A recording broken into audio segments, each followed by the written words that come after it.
यदि कोई व्यक्ति अधर्म के मार्ग पर चलता है और उसका जीवन उससे जुड़ा हुआ है, तो क्या उसके कर्मों का प्रभाव उसके परिवार पर भी पड़ता है?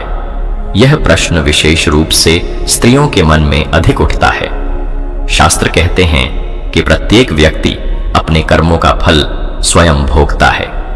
यह सत्य है, लेकिन यह भी उतना ही सत्य है कि जिनसे हमारा जीवन गहराई से जुड़ा होता है, उनका कर्म हमारे जीवन को भी प्रभावित करता है। पति पत्नी और संतान का संबंध केवल सामाजिक नहीं होता, यह कर्मों का भी संबंध होता है।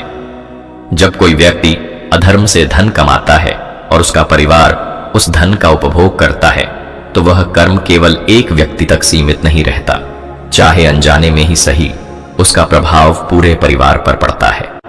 यह कोई दंड नहीं है, यह कर्म का स्वाभाविक नियम है।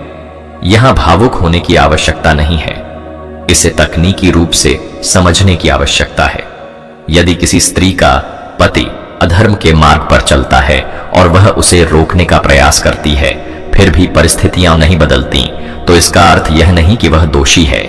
इसका अर्थ यह है कि दोनों के पूर्व कर्मों का कोई ऐसा बंधन है जो इस जीवन में सामने आ रहा है। हर व्यक्ति अपने कर्मों का ही फल भोगता है। इससे बचने का एकमात्र मार्ग है प्रभु की शरण।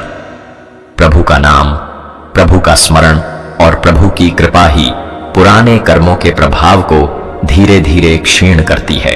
अब जब बात यहां तक आ चुकी है, तो यह समझना बहुत आवश्यक हो जाता है कि शिव कृपा केवल कुछ विशेष लक्षणों या अनुभवों तक सीमित नहीं होती।